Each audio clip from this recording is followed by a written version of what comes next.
மட்டும் தான் தலப்பாக கட்டிக்கொண்டு நடந்து வாரத போல் நம்ம ஐயா வராரு.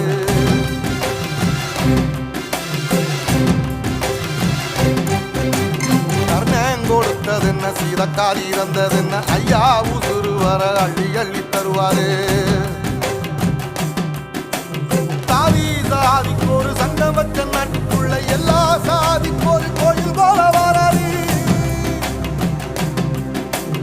இல்லை என்பதையே இல்லாம செஞ்சவர் தென்பாண்டி கேரளா தெருமேல வராது. ஏறிட்டி எதிர வந்த கண்ணே எமச்சதில்லை தமிழ பரம்பரைக்கு தன் மனம வராரு.